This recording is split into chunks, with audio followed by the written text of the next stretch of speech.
Ram Prasad sir phone ಮಾಡಿ ಹೇಳಿದ್ರು, ಗುರುಜಿ ಈ ತರ ಒಂದು ಸಿನಿಮಾ ಪ್ರೀ ರಿಲೀಸ್ ಇವೆಂಟ್ ಇದೆ, ನೀವು ಬರಬೇಕು ಅಂತ ಹೇಳಿದ್ರು. ನಾನು ಫಸ್ಟ್ ಕೇಳಿದ್ದೆ ಸ್ವಾಮೀಜಿಗಳಿಗೆ, ಸನ್ಯಾಸಿಗಳಿಗೆ, ಜ್ಯೋತಿಷಿಗಳಿಗೆ ಅಲ್ಲಿ ಏನು ಕೆಲಸ ಅಂತ.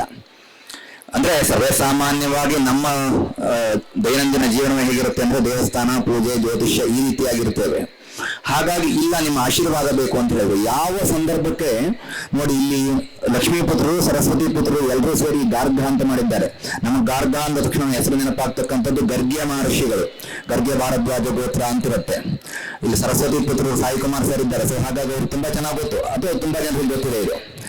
ಈ ಗರ್ಗ ಅಂದ ತಕ್ಷಣವೇ ಹಲವಾರು ಯಶಸ್ಸುಗಳನ್ನ ಕೂಡಿಟ್ಟಿರ್ತಕ್ಕಂತಹ ಜಾಗ ಅನ್ನುವಂಥದ್ದನ್ನು ನಾವು ಧಾರ್ಮಿಕವಾಗಿ ನೋಡ್ತಾ ಹೋಗ್ತೇವೆ. ಹಾಗಾಗಿ ಇಲ್ಲಿ ಒಳ್ಳೆಯ ಹಾಡು, ಒಳ್ಳೆಯ ಕತೆ, ಒಳ್ಳೆಯ ನಿರ್ದೇಶನ ಎಲ್ಲವನ್ನ ನೀವು ಇಷ್ಟಪಟ್ಟು ಹೇಳಿದ್ರಿ. ಒಳ್ಳೆಯ ಸಂಗೀತದ ಬಗ್ಗೆ ಹೇಳಿದ್ರಿ. ರಾಮ್ ಪ್ರಸಾದ್ ಸರ್, ಅರುಣ್ ಪ್ರಸಾದ್ ಸರ್ ಹೇಳಿದ್ದೇನು ಅಂತಂದ್ರೆ, ದೈವ ಬಲವೂ ಬೇಕು. ದೈವ ಬಲ ಇದ್ರೆ ಷಡ್ವರು ಮನುಷ್ಯ ಚಿಂತಾನಾಂ ಸಪ್ತವಿರ್ ದೈವ ಚಿಂತನಂ ಅಂತ, ದೇವರ ಅನುಗ್ರಹ ಇದ್ರೆ ಎಲ್ಲ ಬೇಕಾದ್ರೂ ಕರ್ಕೊಂಡು ಹೋಗುತ್ತೆ ಗುರುಜಿ, ನೀವು ಈ ಕಾರ್ಯಕ್ರಮಕ್ಕೆ ಬರಲೇಬೇಕು ಅಂತ ಹೇಳಿದ್ರು. ಇನ್ನೊಂದು ಕಾರಣ ಇದೆ, ನಾನು ಸ್ವಾರ್ಥತೆಯಿಂದ ಬರೋದಕ್ಕೆ. ARC ಪ್ರೊಡಕ್ಷನ್ ಹೇಗೋ ಹಾಗೆ ಅವ್ರದ್ದು ಇನ್ನೊಂದು ಪ್ರೊಡಕ್ಷನ್ ಇದೆ. ಇದನ್ನು ಪ್ರಮೋಷನ್ ಮಾಡ್ಕೊಂಡ್ಬಿಡ್ತೀನಿ. RP ಕ್ರಿಯೇಷನ್ಸ್ ಪ್ರತಿನಿತ್ಯ ಬೆಳಗ್ಗೆ ಸುವರ್ಣ ಸಂಕಲ್ಪ ಏನ್ ಬರುತ್ತೆ ಅದಕ್ಕೆ ಅವರೇ ಪ್ರೊಡ್ಯೂಸರ್. ಹಾಗಾಗಿ ಲಕ್ಷ್ಮೀ ಪುತ್ರರು, ಸರಸ್ವತಿ ಪುತ್ರರು ಎಲ್ಲರೂ ಸೇರಿ ಈ ಕಾರ್ಯಕ್ರಮ ಮಾಡ್ತಿದ್ದಾರೆ. ಹಾಗಾಗಿ ಈ ಗರ್ಗ ಚಿತ್ರ ಶತದಿನೋತ್ಸವ ಅಥವಾ ಇನ್ನೂ ಹೆಚ್ಚಿನದಾಗಿರ್ತಕ್ಕಂಥ ಯಶಸ್ಸನ್ನ ಪ್ರಾಪ್ತ ಮಾಡಿಕೊಳ್ಳಿ ಅನ್ನುವಂಥದ್ದು ಪ್ರಾರ್ಥನೆ. ಕಾರಣ ಏನು ಅಂತಂದ್ರೆ, ಇವತ್ತು ಚಿತ್ರಮಂದಿರ ಜನ ಬರಲ್ಲ ಅಥವಾ ಓಡಲ್ಲ ಅಂತ ಈ ತರ ಹಲವಾರು ಪ್ರಶ್ನೆಗಳು ಕೇಳ್ತಾರೆ ಅಥವಾ ಹೇಳ್ತಿರ್ತಾರೆ ಹೊರಗಡೆ.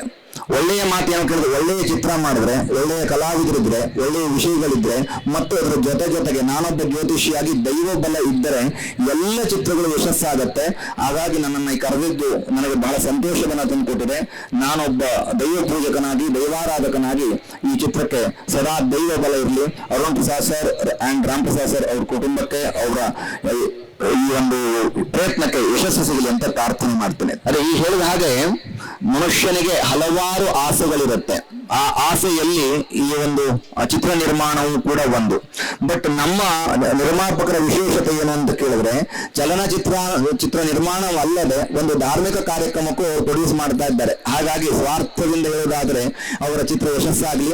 ಹಾಗಾಗಿ ಈ ಚಿತ್ರದ ಯಶಸ್ಸಿನೊಂದಿಗೆ ನಮ್ಮ ಸುವರ್ಣ ಸಂಕಲ್ಪಕ್ಕೂ ಅವರಿಂದ ಇನ್ನೊಂದಷ್ಟು ಅಪೇಕ್ಷೆ ಇರುತ್ತೆ ಅನ್ನುವಂತಹ ಪ್ರಾರ್ಥನೆಯೊಂದಿಗೆ ಯಶಸ್ಸಾಗ್ಲಿ ಅಂತ ಪ್ರಾರ್ಥನೆ ಮಾಡ್ತೀನಿ. ಧನ್ಯವಾದ. ಶುಭಂ ಭೂಯಾತ್. ಲೋಕಾಹ ಸಮಸ್ತ ಸುಖಿನೋ ಭವಂತು, ಸಮಸ್ತ ಸನ್ಮಂಗಲಾನಿ ಭವಂತು.